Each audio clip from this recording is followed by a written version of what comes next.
Tiongkok berkomitmen meningkatkan kerjasama dengan Indonesia, terutama di bidang ekonomi. Utang Indonesia ke Tiongkok melesat tajam, jadi 326 triliun rupiah. Presiden Joko Widodo yang melakukan pertemuan bilateral dengan Presiden China Xi Jinping di sela-sela acara KTT G20 di Osaka, Jepang. Amerika Serikat setuju menghapus utang Indonesia sebesar 35 juta dolar Amerika Serikat. Indonesia mengharapkan bahwa Amerika Serikat akan terus menjadi mitra pembangunan, mitra dalam memelihara perdamaian dan stabilitas. Kerjasama transisi energi antara Indonesia dan Amerika melalui program Just Energy Transition Partnership atau JETP disebut-sebut akan jadi transaksi pendanaan terbesar bagi Indonesia. Menteri Pertahanan Prabowo Subianto akan memanfaatkan kunjungannya ke Amerika Serikat untuk memperkuat kerjasama pertahanan antara Indonesia dan Amerika Serikat. Amerika Serikat menuding China berencana membangun pangkalan militer di Indonesia.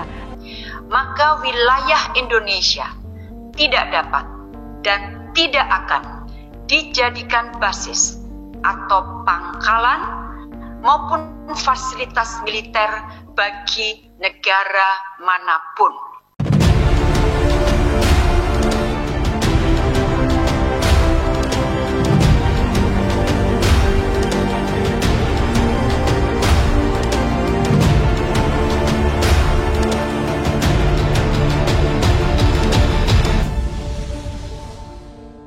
Letak strategis di antara Samudra Hindia dan Samudra Pasifik membuat Indonesia menjadi garda terdepan dalam pertarungan geopolitik antara dua kekuatan besar dunia, China dan Amerika Serikat. Kedua negara yang memiliki kepentingan ekonomi, militer, dan politik yang berbeda ini bersaing untuk mendapatkan perhatian dan dukungan Indonesia. Di satu sisi, ini merupakan kesempatan emas bagi Indonesia untuk memanfaatkan kepentingan kedua belah pihak. Namun, di balik janji investasi dan dukungan militer tersebut, terdapat dilema yang tidak sederhana. Apakah lebih menguntungkan bagi Indonesia mendekatkan diri dengan Amerika atau mendekatkan diri dengan China? Atau lebih baik tetap bersikap netral? Indonesia sebagai negara dengan jumlah penduduk terbanyak keempat di dunia dan ekonomi terbesar di Asia Tenggara membuat posisinya sangatlah penting. Dengan lebih dari 60% perdagangan maritim dunia melewati perairan Indonesia, siapapun yang bisa menjalin hubungan erat dengan Indonesia akan mendapatkan keuntungan besar dalam mengendalikan rute perdagangan global. Bagi China, Indonesia adalah pintu gerbang utama dalam program Belt and Road Initiative yang ambisius itu.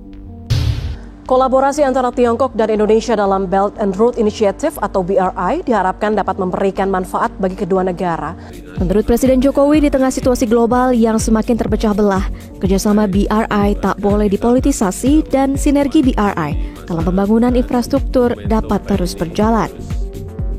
Sedangkan bagi Amerika, Indonesia adalah bagian dari strategi Free and Open Indo-Pasifik yang bertujuan untuk membendung pengaruh China di kawasan tersebut. China telah menginvestasikan miliaran dolar dalam proyek infrastruktur di Indonesia, termasuk pelabuhan, pembangkit listrik, dan kereta api cepat. Di balik banyaknya manfaat dari investasi ini, ketergantungan yang terlalu besar terhadap China dapat menimbulkan kekhawatiran tentang hilangnya kedaulatan ekonomi lokal. Di sisi lain, Amerika Serikat menawarkan dukungan militer dan diplomatik, serta investasi sektor swasta yang juga tidak kalah menjanjikan. Melalui kemitraan militer dan latihan bersama, Amerika Serikat telah memperkuat hubungannya dengan Indonesia.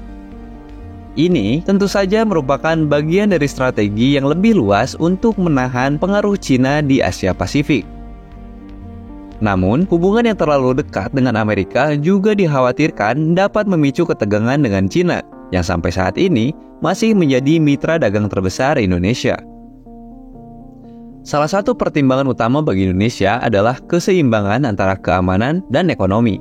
China, dengan sumber daya ekonominya yang besar, jelas menawarkan manfaat yang sangat besar dalam hal pembangunan infrastruktur dan perdagangan. Di sisi lain, Amerika menawarkan stabilitas dan keamanan, seperti yang tertuang dalam dokumen strategi Indo-Pasifik Amerika Serikat. Kawasan ini bukan hanya penting bagi perdagangan global, tetapi juga untuk keamanan nasional Amerika Serikat. Amerika telah berulang kali menegaskan komitmennya untuk memastikan kebebasan navigasi di Laut Cina Selatan, wilayah yang menjadi pusat sengketa antara Cina dan negara-negara ASEAN termasuk Indonesia. Indonesia selama ini berhasil memainkan strategi non-blok, menjaga hubungan baik dengan kedua kekuatan besar ini tanpa benar-benar memihak. Namun, dalam dunia yang semakin terpolarisasi, pilihan ini menjadi semakin sulit dipertahankan. Salah satu cara Indonesia menjaga keseimbangan dalam hubungan dengan Amerika dan Cina adalah melalui modernisasi militer. Dengan anggaran pertahanan yang terus meningkat, Indonesia telah berinvestasi besar-besaran dalam modernisasi alutsistanya. Saat ini, mayoritas peralatan militer Indonesia berasal dari negara-negara barat, seperti Amerika Serikat, Jerman, dan Inggris. Ini termasuk tank Leopard 2 dari Jerman, jet tempur F-16 dari Amerika Serikat, serta berbagai kendaraan tempur dari Prancis dan Inggris. Namun, Cina juga mulai memasuki pasar militer di Indonesia, meskipun dalam skala yang lebih kecil. Beberapa kendaraan lapis baja dan sistem senjata dari Cina telah dibeli oleh Indonesia, meskipun sebagian besar peralatan militer Indonesia masih berasal dari negara-negara barat. Ini mencerminkan pendekatan hati-hati Indonesia untuk mendapatkan manfaat dari kedua belah pihak tanpa terlalu bergantung pada salah satu. Sejauh ini, mungkin pilihan terbaik bagi Indonesia adalah tetap netral, menjaga hubungan baik dengan kedua belah pihak tanpa memihak secara eksplisit. Seperti yang dikatakan oleh Menteri Luar Negeri Indonesia Retno Marsudi, Indonesia mencari keseimbangan dinamis dalam hubungannya dengan kekuatan-kekuatan besar dunia.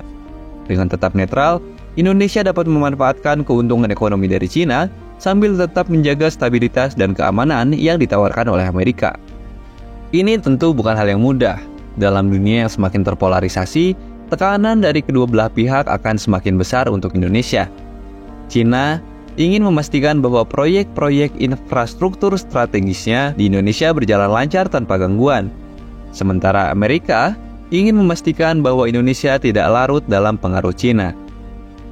Dalam situasi ini, Indonesia harus pandai-pandai memainkan peran diplomatiknya untuk menjaga keseimbangan dengan kedua negara ini.